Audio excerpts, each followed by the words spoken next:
आज की चर्चा को आग्रह करूँगा वचन के साथ में और मैसेज के साथ आज का इसी पत्थर और गिरजाघर का उद्घाटन का कार्यक्रम आप के द्वारा संपन्न किया। इस समय हम लोग सुनेंगे दूसरा इतिहास 7 उसका 15। दूसरा इतिहास अध्याय 7 उसका 15। अब से जो प्रार्थना इस स्थान में की जाएगी उस पर मेरी आंखें खुली और मेरे कान लगे रहेंगे। और एक बार पढ़ रहा हूं। अब से जो प्रार्थना इस स्थान में की जाएगी उस पर मेरी आंखें खुली और मेरे कान लगे रहेंगे। आमीन।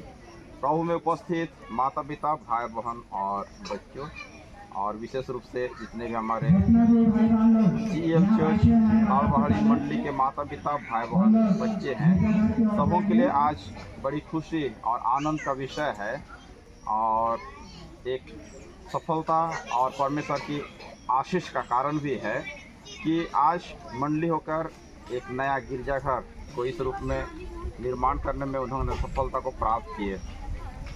तो जो वचन इस समय मैंने लिया उसमें हम लोग देखेंगे सुलेमान राजा जिस समय पहला मंदिर को बनाया उस समय यरूशलेम मंदिर को बनाने के साथ उन्होंने क्या उद्देश्य या क्या लक्ष्य को पूरा होते हुए देखा, उसी विषय को यहाँ हम लोग पा रहे हैं।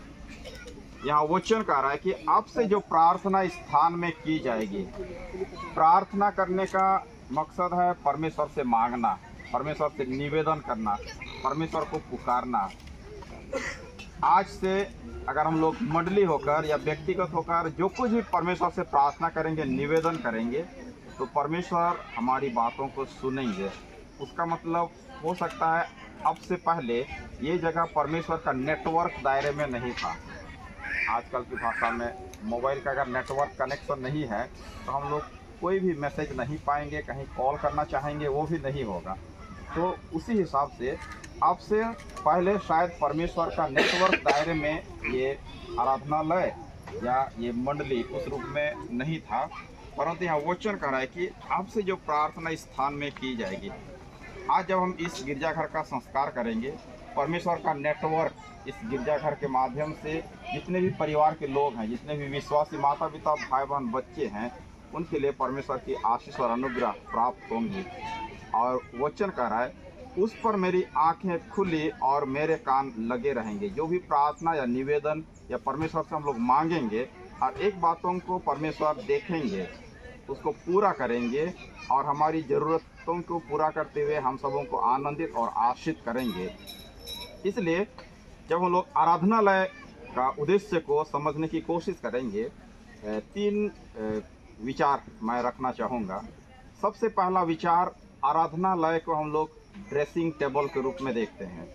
ड्रेसिंग टेबल सबको जानते हैं ना, एक बड़ा सा आईना रहता है जहाँ हम लोग खुद देखते हैं और अगर कहीं पर गड़बड़ है तो उसको सुधारते हैं।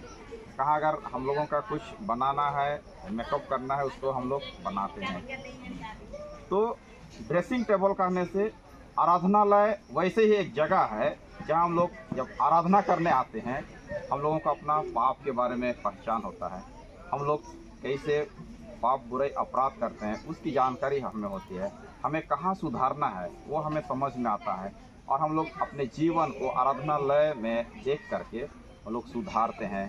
बिगड़ गया उसको अच्छा बनाते हैं, अगर उसमें कुछ खराबी है तो हम लोग उसको संशोधन करके सुंदर और सबों के लिए शोभायमान बनाने का कोशिश करते हैं। दूसरा विचार, आराधनालय हमारे लिए एक स्टोर रूम होता है। स्टोर रूम कहने से जहाँ हम लोग हमारे घर का जो भी खजाना है उसको हम लोग वहाँ सुरक्षित रखते हैं। और वो स्टोर रूम एक ऐसा जगह है जहाँ से हमारे लिए सब तरह का ज़रूरत की चीज़ें वहीं से मिलता है। तो आराधनालय भी एक हमारे लिए स्टोर रूम है। यहाँ जो वचन कहा कि जो भी आप प्रार्थना कीजिए, व्यक्तिगत जीवन के लिए, परिवार के लिए, समाज और कलीसिया के लिए, सभी प्रार्थनाएं परमेश्वर सुनेंगे। तो इसी गिरजाघर से हमारे लिए सब प्रकार की आवश्यकताएं पूरी होगी और उसी के लिए एक स्टोर रूम के साथ तुलना किया। और तीसरी बात, आराधनालय हमारे लिए एक ऐसा नेटवर्क का स्थान या जगह है जिसका नेटवर्क कभी डिस्कनेक्ट नहीं होता है, हमेशा एक कनेक्टेड एरिया होता है। अगर हमारा डिस्कनेक्ट एरिया में पहुंच जाएंगे, जहां नेटवर्क का दायरे से बाहर चले जाएंगे, तो हमारा मोबाइल वो काम नहीं कर पाएगा। लेकिन आराधनालय एक ऐसा जगह है, कहीं भी आप लोग बनाइए, वहाँ परमेश्वर का कनेक्शन हमेशा विश्वासियों के साथ बना रहता है। जैसे ही सुलेमान यरूशलेम मंदिर को बनाया और जब वाचा का संदूक को उस यरूशलेम मंदिर के वेदी में स्थापित किए, तब से उनका विश्वास हो गया कि अब इस गिरजाघर का वेदी में परमेश्वर की उपस्थिति है, परमेश्वर का कनेक्शन इस गिरजाघर में आ गया, परमेश्वर की उपस्थिति गिरजाघर में आ गया। इसलिए गिरजाघर एक हमारे लिए ऐसा नेटवर्क एरिया है जहां हमेशा हमें परमेश्वर से संबंध रखने का एक अवसर मिलता है।